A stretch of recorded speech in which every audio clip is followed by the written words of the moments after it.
ببین ما هرچی پول و طلا داشتیم بهتون دادیم، دیگه هیچی به جز اینو نداریم. هی پسر، خودم در این مورد تصمیم میگیرم، نه تو. ساکت باش.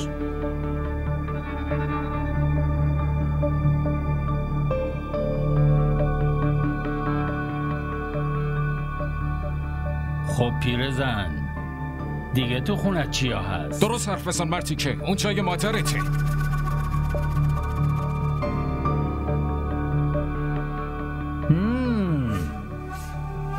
از مادرت هم دعا نگیرم ها؟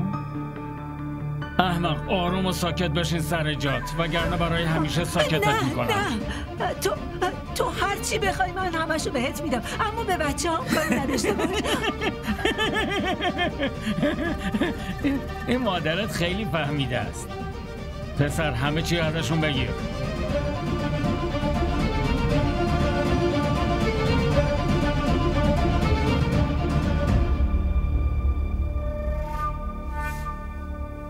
اینو که خودم همه چیشو میگیرم. مرتیکه یوازی به اون دست بزن، اون زنمه. آها پس زنته. به زن دست نزنم. اینو ببرش داخل اتاق، اون وقت نشونش میدم. بزن دست بزن مرتیکه یوازی بیشو. التماس میکنم بشین وگرنه شلیک میکنم. کمک به شما وظیفه من بود. من اینو ازتون نمیخوام. فرض کنید قرضه، یه وقت دیگه پرداختش کنید. نه گفتم شما شده؟ بلش کن ببینم از خودمون پاک بریم.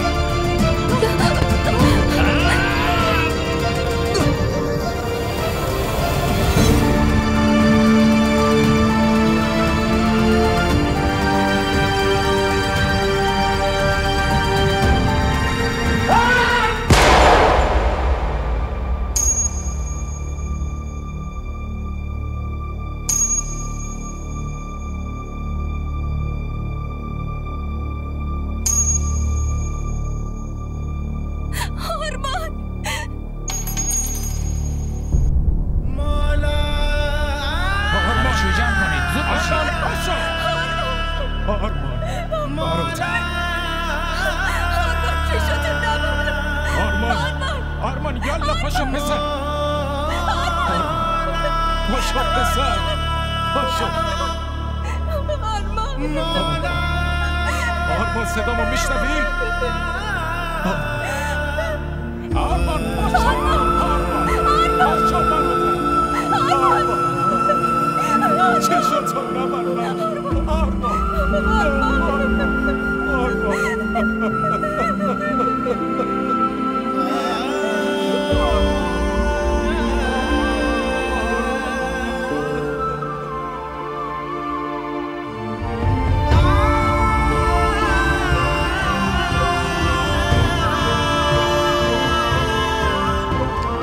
خدا لعنت کنه اون دزدا رو. مالشونو که بردن، حداقل جونشونو نمیگرفتن. اون بیچاره عمرش همینقدر به دنیا بوده. این اتفاقم یه بهونه برای مرگشه. بیچاره زنش تارا تازه 1 سال از ازدواجشون گذشته بود. آرمان آدم خیلی خوبی بود. این دختر دیگه سایه‌ای بدبختی رو سرش آوار شده. زن جوون بیوه و یه تخت سنگ. ارزش هر دوتاشون یکیه، مگه نه؟ راست میگی خواهر.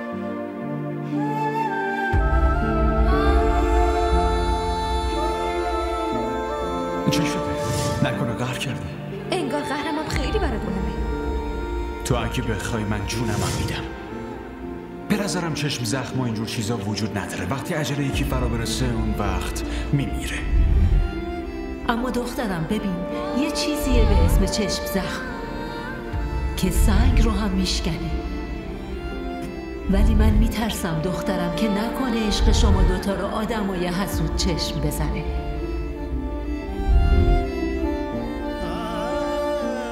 شما راست میگفتین مادر جون.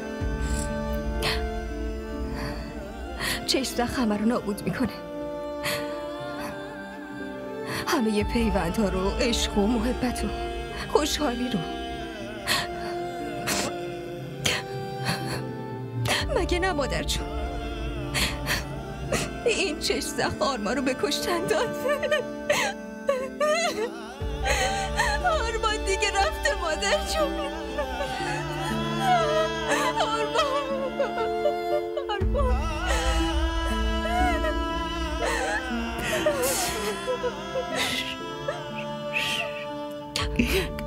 گریه نکن، گریه نکن. آرمان من اینجا خوابیده. ساکت.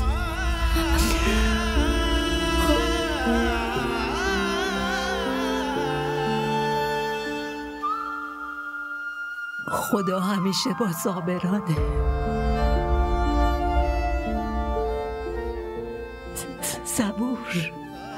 صبور باش. خدا همیشه با صابرانه. تارا دخترم، صبور باش. صبر کن. خاله، مادر جون، خاله، مادر جون، مادر جون، مادر جون، خاله جون، مادر جون، خاله، خاله جون، خاله. نه، من نمیذارم شما آرمانو جایی ببرید. هیچ کی بهش دست نزنه. همتون دور شین. تارا، شما دور باشین. به خاطر شما آرمان من مرد. اون به خاطر شما مرد. اونا اومده بودن شما رو بکشن، به جای شما آرمان رو کشتن. همش تقصیر شماست. چه شده تارا؟ مگه تقصیر فرهانی؟ صبور باش دخترم، رضای خدا همین بوده. آره درست میگه. من گناهکار تو هم تارا. لطفاً منو بزن، لطفاً منو بزن، منو بزن.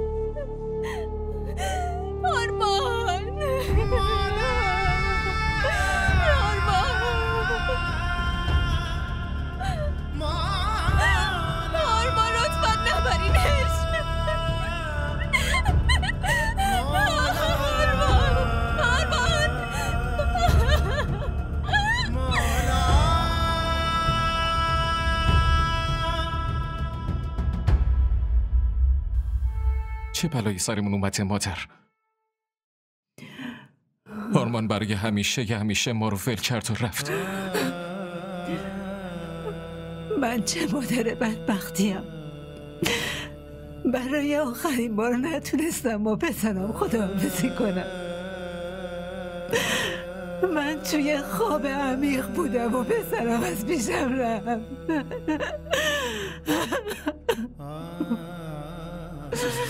من باید میرفتم. اون چرا منو ول کرده رفت؟ این اتفاق به خاطر من افتاده. هیچ وقت نمیتونم خودم ببخشم. نه، تو اصلا هیچ تقصیری نداری. اون قسمتش بوده اینجوری بره و داغ بزرگ روی دل هممون بذاره. ای خدا. منم به فرهان همینو گفتم که اون هیچ تقصیری نداره. عمر آرمان همینقدر بوده. تارای عزیزم چطوره؟ الان کجاست؟ بهش قرص خواب دادم. الان خوابیده.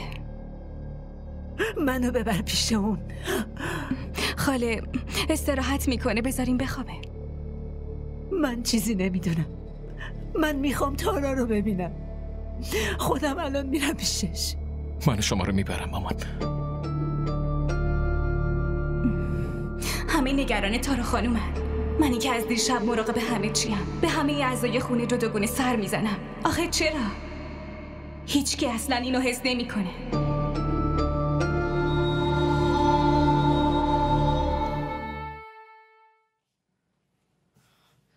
تارا دخترم کجا میری؟ من باید برم. دستمو ول کنین. کجا؟ مادر جون، آرمان داره صدا میزنه. باید برم. ولم کنید. آرمان، لطفاً به خودت بیا تارا. آرمان دیگه نیست. اون اینجا نیست. مامان ببینید داداش فرهان چه حرفایی میزنه. آرمان همینجاست. همین الان توی اتاق داشت با هم حرف میزد. این چطور ممکنه؟ مادر جون بهش بگین که اینجور حرفا رو نزنه. همین الان توی اتاق داشتم باهاش حرف میزدم. کنارم نشسته بود. مادر جون به داداش فرهان بگین لطفاً از این حرفا نزنه. فرهان درست میگه. آرمان مرده، هممونو ول کرده، از اینجا رفته، دیگه هیچ وقت بر نمیگرده. اون دیگه هیچ وقت بر نمیگرده. آرمان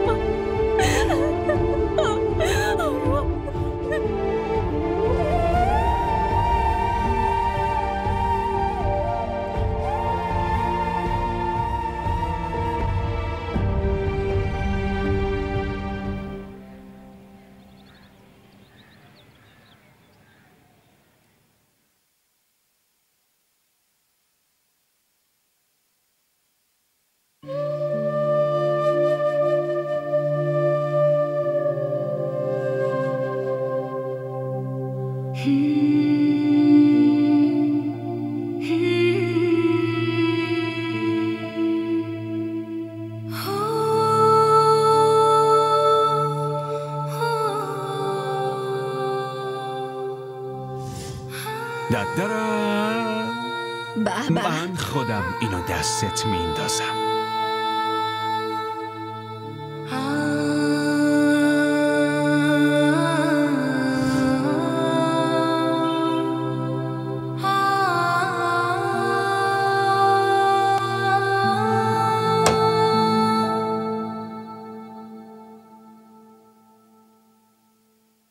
روز شده اما تو از اتاق بیرون نیومدی.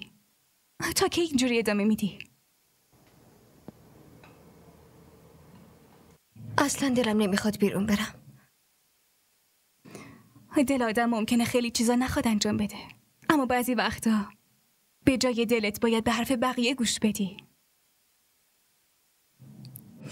شما حرف بزنین زنده داشت، من گوش میدم.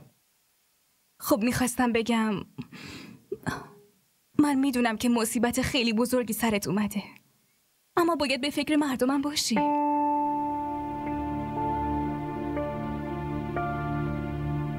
شما به فکر مردم هستید دیگه. حواستون به همه چی هست. آره، اما منظورم اینه که من تنهایی تا کی حواسم به همه چی باشه. تارا، یه سری مسئولیت هم به عهده تو هم هست. منظورتون رو نمیفهمم. منظورم اینه که اگه توی کارای آشپزخونه یه ذره بهم کمک کنی، مسئولیت تو انجام میدی.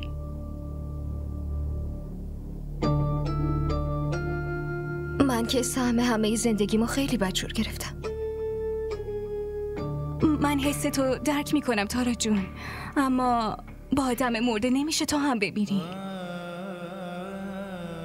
شما فکر میکنید من الان زندم؟ من با آرمان یه جا مردم. فقط فراموش کردن دفنم کنم. نگران نباش، من این مشکل تو خیلی زود حل میکنم.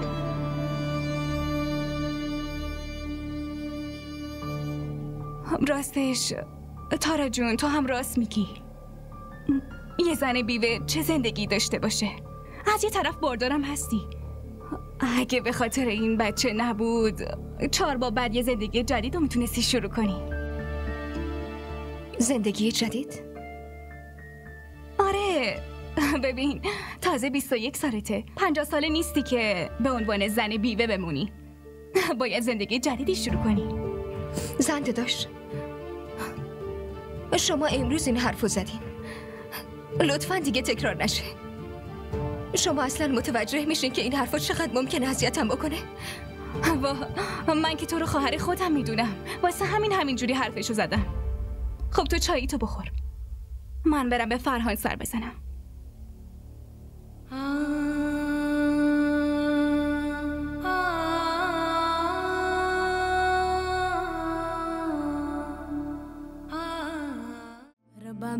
کانال ما رو سابسکرایب کنید. حمایت شما به ما روحیه میده. मुझे पार लगा